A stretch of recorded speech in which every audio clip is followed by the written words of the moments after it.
우리가 몸과 마음이 건강하다면 누구든지 어제보다 훨씬 더 나은 사람이 되는 것을 바랍니다. 사람들은 이런 마음을 향상심이라고 부르기도 하고 자기 한계를 극복하려는 욕망이라고 부르기도 합니다. 하지만 우리 사람은 어쩔 수 없는 한계를 가지고 있습니다. 아무리 사람이 빨리 달려도 자전거를 탄 사람이나 오토바이를 타고 자동차를 탄 사람보다 빠르게 갈 수는 없습니다. 아무리 맛있는 요리를 조그만하게 만들 수 있어도 공장에서 만드는 밀키트와 같이 대량으로 요리를 해낼 수도 없습니다. 사람은 이렇게 한계가 있지만 이 한계를 극복하는 그 마음이 있어 늘 한계를 깨부수려고 도전하고 또 극복하려고 합니다. 그래서 인간 역사를 어떤 사람들은 이렇게 부릅니다. 한계를 극복하기 위한 몸부림. 사람은 이 한계를 극복하려다가 이제 인간 자체의 한계도 극복하려고 합니다.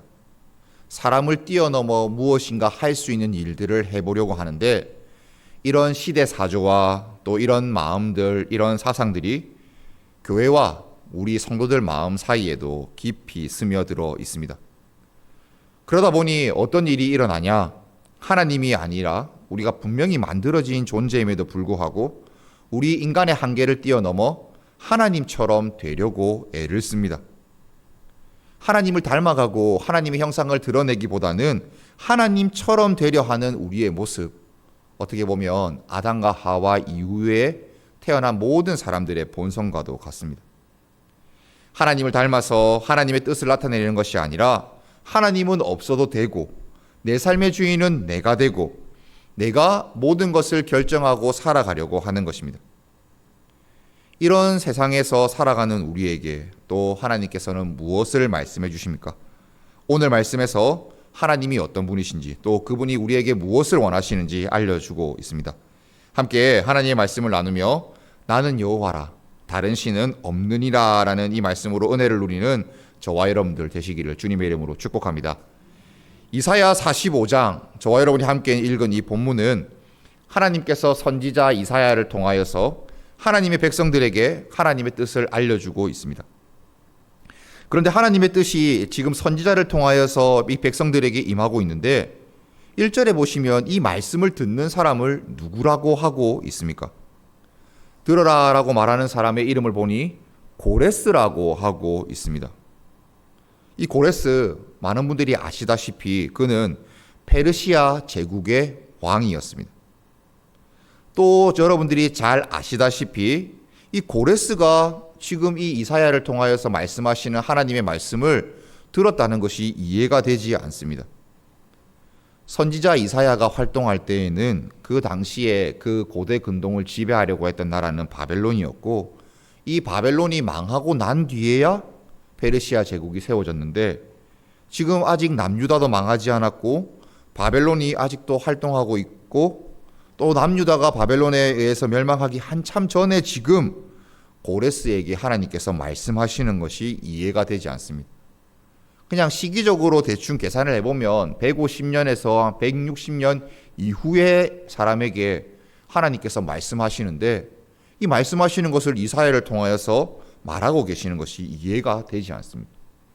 아직 태어나지도 않았고 존재하지도 않았던 그 당시 사람들에게는 가상의 인물에 불과한 이 사람, 이 고레스가 직접 이 말씀을 들었다고 하는 것은 조금 이상합니다. 그래서 전후 문맥을 한번 살펴보면 이사야서 44장 21절에서는 야곱아 이스라엘아 이것을 기억하라 라고 이야기하며 하나님께서 고레스에게 말씀하시는 것 같지만 실제로 이 말씀을 들었던 사람들은 야곱이라 불리고 이스라엘이라고 불렸던 하나님의 백성들입니다.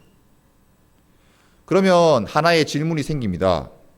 하나님은 왜 아직 만들어지지도 않았고 아직도 태어나지도 않은 이 페르시아 제국의 고레스 이 왕에 대해서 하나님의 말씀이라고 이 백성들에게 말씀해 주실까? 하나님의 백성들이 왜 한참 뒤에 태어나서 그 고대 근동을 지배할 왕에 대해서 그 왕이 어떤 일을 할지 들어야 되는가? 이런 질문이 우리에게 생겨납니다. 이 질문에 대답하기 위하여서는 이 말씀을 처음 들었던 이스라엘 백성들의 삶을 한번 살펴보면 좋겠습니다. 이사야서 1장 4절 말씀해 보시면 이렇게 나와 있습니다. 하나님께서 이사야를 통하여서 하나님 말씀을 듣는 백성들을 향하여서 이렇게 말씀하십니다. 슬프다 범죄한 나라여 허물진 백성이요 행악의 종자여 행위가 부패한 자식이로다. 그들이 여호와를 버리며 이스라엘의 거룩한 일을 만홀히 여겨 멀리하고 물러갔도다. 하나님의 백성이라고 하는 이스라엘의 그 모습들이 어떻습니까? 거룩한 하나님의 백성이라는 그 백성들이 그 하나님이란 이름을 버리고 그냥 백성에 불과합니다. 하나님의 말씀을 듣고 순종하려는 모습은 온데간데 없었고 악함에 악함을 더했고 악함에 악함을 곱해서 그들의 모습은 소돔과 고모라 사람들과 별반 차이가 없다라고 이야기합니다. 그러니 하나님께서 많은 선지자들을 보내셨습니다. 우리가 가지고 있는 성경에 나타난 선지자만 해도 숫자가 꽤 많은데 그 외에 어떤 다른 사람들 보내시지 않았겠습니까? 보내셔서 늘 하나님께 돌아오라고 늘 하나님께 순종해라고 말했습니다. 어떻게 되었습니까? 하나님에게서 더욱더 멀리 갑니다. 하나님께 돌아오지 않았습니다. 이사야 선지자 하나님 앞에 하나님의 백성들의 죄악을 선포합니다. 너희들 이렇게 하면 하나님께서 심판하실 거다. 외치고 또 외쳤습니다. 여러분 이사야서 한번 쭉 읽어보셨습니까? 참 길지 않습니까? 참 길고 이 본문들이 긴데 여기 하나님께서 잘했다라는 말보다 돌아와라. 너희들 지금 잘못하고 있다. 범죄해야 했다. 회개하라고 하는 말이 얼마나 많이 나와 있습니까? 가끔 설교자들이 이사야서를 가지고 설교를 하다 보면 늘 힘듭니다. 왜냐하면 했던 말을 똑같이 반복할 수밖에 없기 때문에 늘 잘못했으니 회개하고 돌이켜라. 회개하고 돌이켜라. 이렇게 이사야서에 계속해서 말하고 있습니다. 하나님은 그 백성들이 돌아오지 않으니 계속해서 그렇게 이사야를 통하여서 선포하십니다. 백성들이 목이 곧습니다. 귀머거리였습니다. 보지 못하는 자들입니다.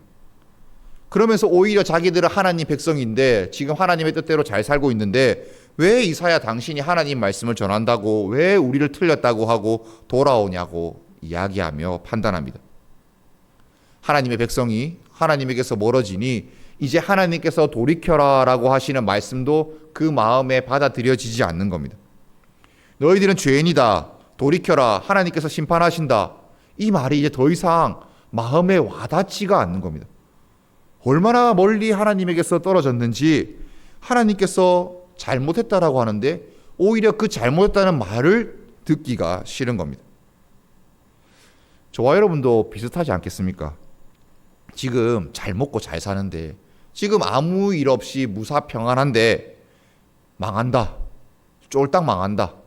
이렇게 잘못하면 나라가 망하게 되고 너희들 포로로 끌려가게 될 것이라고 하면 누가 기분 좋게 그 말을 듣겠습니까? 지금 이스라엘 백성들이 딱 이런 상황입니다. 하나님의 말씀에서 점점 멀어지고 있었고 하나님께서 돌이키라고 선지자를 보내어 주셨는데 그 말씀 듣기가 싫은 겁니다. 이런 상황 가운데 하나님께서 이방인 고레스, 유다 땅에서 태어난 왕이 아니라 저기 한참 뒤에 어떻게 태어날 나라의 이방인을 통하여서 그를 기름 부은 왕으로 세우시겠다고 말씀하십니다. 처음 이 말씀을 들었던 이스라엘 백성들은 아마 기분이 아주 많이 나빴을 것입니다. 왜냐하면 하나님은 오직 우리 민족의 하나님이셔야 하는데 그리고 기름 부음을 받은 왕은 오직 이스라엘 혈통에서 나와야 되는데 그리고 그 기름 부음 받은 왕은 구원자이고 통치자이고 중보자여야 하는데 감히 이방인이 모세나 다윗과 같이 위대한 조상들과 같은 위치에 선다는 게 너무 마음에 안 드는 것입니다. 당장에 저런 말을 하는 이사야를 끌어내려 가지고 너 다시 말해봐. 너 지금 그렇게 말하는 거 틀린 말 아니야? 너가 지금 하는 말이 하나님 백성이라고 하면 할 수 있는 말이냐고 하며 멱살을 잡고 뒤흔들어도 이사야는 그냥 당할 수밖에 없을 정도로 충격적인 말입니다. 제가 아주 극단적으로 이 예를 어떻게 한번 들어볼까 생각하다가 이렇게 예를 드는데 혹시 여러분들 너무 기분 나쁘셔서 저를 막 끌어내시거나 하시면 안 됩니다. 이제부터 대한민국을 지배할 지도자, 다스릴 사람은 중국의 시진핑이 된다. 제가 만약 이 자리에서 이거를 말하고 이게 하나님 말씀이라고까지 선포하면 지금 앉아 계신 분들 중에 누가 기분 좋겠습니까? 백성들 입장에서도 마찬가지였습니다. 하나님의 그 다스릴 지도자는 이스라엘 혈통이고 또 하나님께서 기름 부으시는 사람은 우리 민족이어야 하는데 다른 나라 이방인 그런 사람이 우리를 지배한다니, 거기다가 기름 부음 받는다니, 당연히 백성들의 좋지 않은 반응이 터져 나왔습니다. 이사야 당시에는 다행히도 악플을 달 그런 인터넷이 없어서 다행일지 모르겠는데, 다시 생각해 보니까 까딱하면 끌어내 가지고 돌로 맞아 죽을 수도 있으니까 다행은 아닌 것 같습니다. 백성들이 얼마나 기분이 나빴는지 그들의 반응이 저희가 오늘 읽진 않았지만 이어지는 9절과 10절에 나타나고 있습니다. 9절과 10절 말씀을 제가 한번 읽어보겠습니다. 질그릇 조각 중 한 조각 같은 자가 자기를 지으신 이와 더불어 다툴진대 화 있을진저 진흙이 토기장이에게 너는 무엇을 만드느냐, 또는 내가 만드는 것이 그의 손이 없다 말할 수 있겠느냐. 아버지에게는 무엇을 낳았소 하고 묻고 어머니에게는 무엇을 낳으려고 해산의 수고를 하였소 하고 묻는 자는 화 있을진저라고 합니다. 9절에서는 토기장이와 질그릇의 관계, 10절에서는 부모와 자식 관계에 통하여서 하나님과 그 백성의 관계에 대해서 말하며 그 백성들이 하나님에게 무슨 말을 하고 있는지를 말하고 있습니다. 간단하게 4문장 정도로 그 백성이 하나님께 말하는 이 말을 할 수 있는데, 첫 번째로는 내가 무엇을 만드느뇨, 그는 손이 없다, 내가 무엇을 낳았느냐, 내가 무엇을 낳으려고 고통을 받느냐입니다.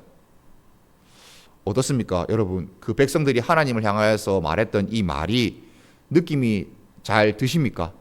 어떤 느낌으로 했는지 아시겠습니까?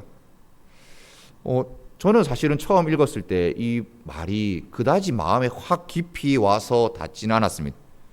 그래서 여러 번역본을 토대로 이 느낌을 조금 더 살려서 번역한 말을 다시 한번 더 말씀드리겠습니다.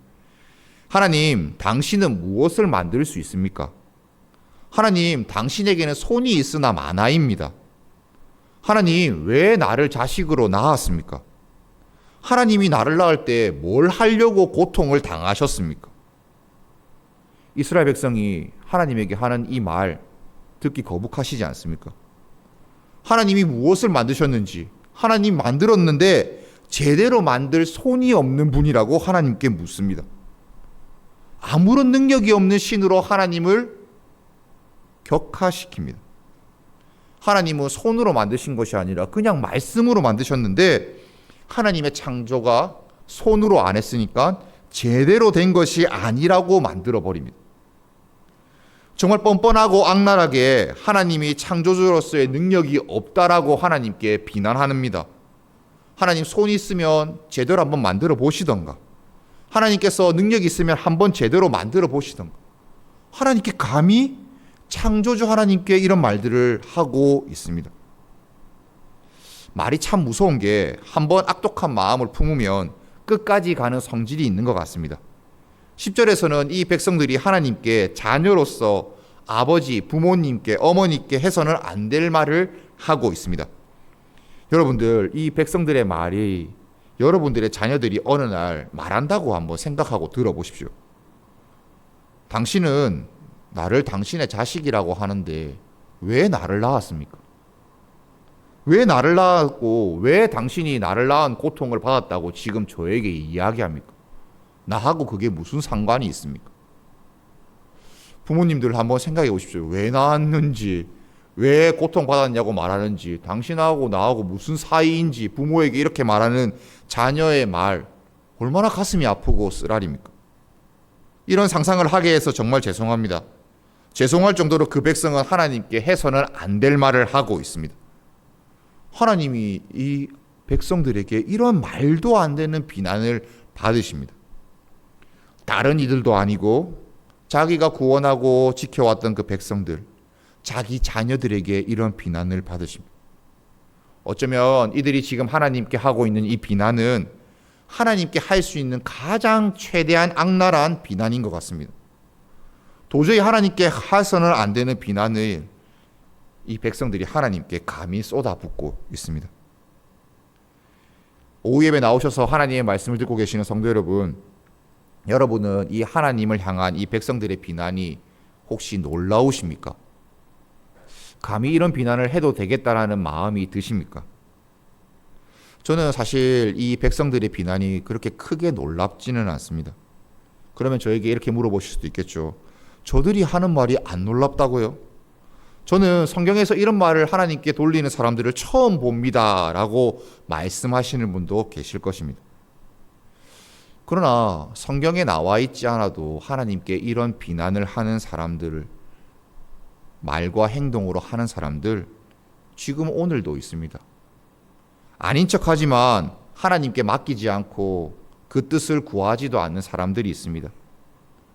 기도하는 자리에 나와서 기도하는 것 별로 즐기지 않습니다. 어떤 일이 있을 때 하나님께 그 뜻을 묻고 하기보다는 내 생각과 내 뜻을 앞세웁니다.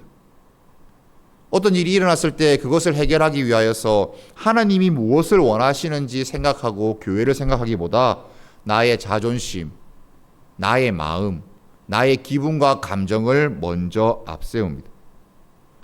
하나님께서 말씀하시고 하나님께서 알려주셨지만 사람의 눈과 사람의 마음에 들게 하기 위하여서 행동하고 결정합니다. 혹시 여러분들은 이런 사람들 보셨습니까? 이런 사람들이 저기 멀리 있습니까? 아니면 가까이 있습니까? 아니면 주위에 있습니까? 아니면 내 옆에 있습니까? 아니면 그 사람이 바로 나입니까? 하나님께 구하지 않고 하나님께 비방하는 그 모습, 비난하는 모습들, 어쩌면 저와 여러분들의 모습인 것 같습니다. 이렇게 하나님께 멀어지려고 하는 우리에게 하나님께서는 이런 우리를 사랑하셔서 다시 한 번 더 말씀을 주십니다. 비난의 백성들, 하나님을 향하여서 하나님을 멀리하려고 하는 백성들에게 다시 한 번 더 돌아올 수 있는 말씀을 주십니다. 7절과 8절 말씀을 한번 같이 읽도록 하겠습니다. 7절과 8절 말씀을 함께 읽겠습니다. 시작. 나는 빛도 짓고 어둠도 창조하며 나는 평안도 짓고 환난도 창조하나니 나는 여호와라 이 모든 일들을 행하는 자니라 하였노라. 하늘이여 위로부터 공의를 부리며 구름이여 의를 부을지어다. 땅이 열려서 구원을 싹트게 하고 공의도 함께 움돋게 할지어다. 나 여호와가 이 일을 창조하였느니라. 구원이 열매. 하나님은 정말 간단하게 자신이 창조주이심을 알려주십니다. 특별하게 여기 성경에 나와 있는 계속 반복되는 짓다, 이것은 과거에 만들었다, 그래서 끝났다라는 말이 아니라 만들고 있다, 만들는 중이다, 앞으로도 만들어 갈 것이다 라는 의미가 더 풍성한 말입니다. 하나님의 창조는 한 번 만들어서 끝난 것이 아니라 계속해서 이어지고 앞으로도 이어진다는, 계속된다는 말입니다.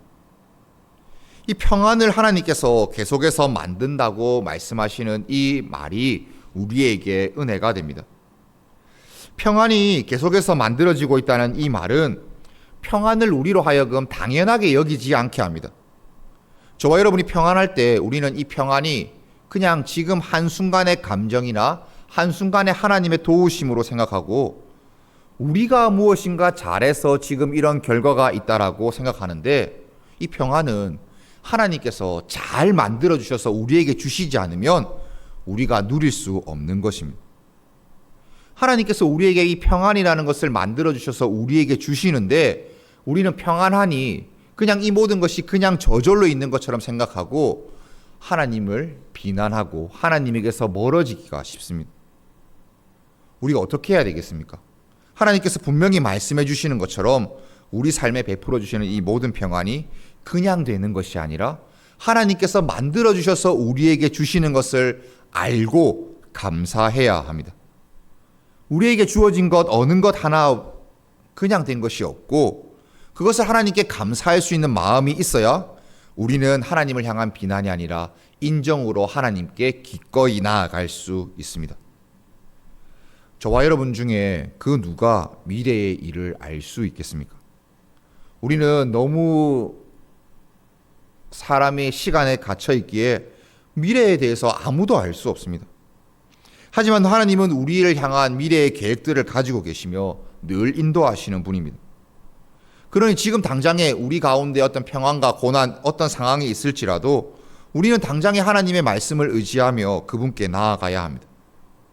교만하지 않아야 되고 하나님의 말씀을 들어야 하고 또 들은 말씀에 순종하기 위하여서 애를 써야 합니다.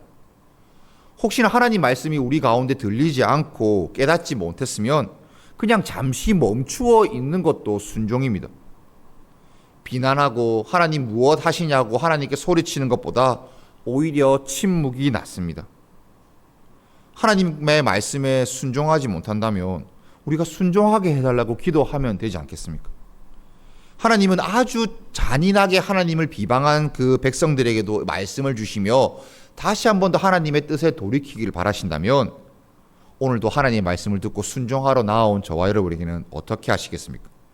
하나님은 더욱더 큰 은혜로 저와 여러분들에게 말씀해 주시고 하나님을 의지하고 하나님께 감사하고 하나님께서 주신 모든 것을 은혜로 여기고 나아가는 마음을 저와 여러분들에게 주실 것입니다. 여러분 어떠십니까? 지난 한 주 여러분들의 삶을 한번 돌아보시고 생각해 보십시오. 하나님이 주셨습니까? 아니면 우리가 이루었습니까? 우리가 이루었다는 생각은 계속해서 그 생각을 하게 되면 결국은 하나님이 하시는 일에 대해서 멀어지게 됩니다. 하나님이 하시는 일에 대해서 멀어지게 되면 하나님께서 무엇을 하시는지에 대해서 잊게 됩니다. 하나님께서 무엇을 하시는지에 대해서 잊게 되면 우리 마음 가운데 원망이 나오고 불평이 나오게 되고 그러다 보면 하나님을 비난하게 되고 결국에는 하나님이 없다라고 할 수밖에 없는 게 우리의 죄악된 악독한 본성의 그 흐름입니다. 저와 여러분 부디 소원하기는 하나님께서 하셨다라는 사실을 늘 기억하고 감사하기를 축복합니다. 이 온 세상 만물 중에 그냥 된 것이 하나도 없습니다. 오늘 말씀에서는 특별히 창조된 것 중에 그냥 된 것이 하나도 없다라고 말하고 있습니다. 하나님께서 하셨다라고 알려주고 있습니다. 저와 여러분의 한 사람 한 사람의 삶 하나님께서 창조하셨고 또 하나님께서 그 모든 계획을 가지고 계시고 지금도 하나님께서 만들어 가시는 중이십니다. 하나님이 우리를 얼마나 사랑하셨는지 우리에게 예수 그리스도를 주시며 아끼지 아니하시고 우리를 늘 인도해 나가십니다. 오늘도 교회로 불러주시고 하나님 말씀 듣게 하시고 충분하진 않아도 살 만큼 하나님께서 살아가게 하시는 그 은혜에 우리가 감사하고 또 감사하며 살아가시기를 축복합니다. 감사가 우리에게 충만하다면 우리는 더 이상 하나님을 향하여서 비난하거나 하나님께 반항할 수 없습니다.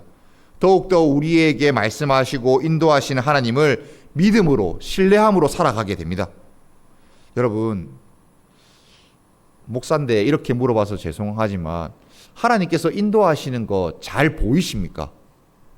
아주 밝은 길로 잘 이렇게 인도하시는 거 느껴지십니까?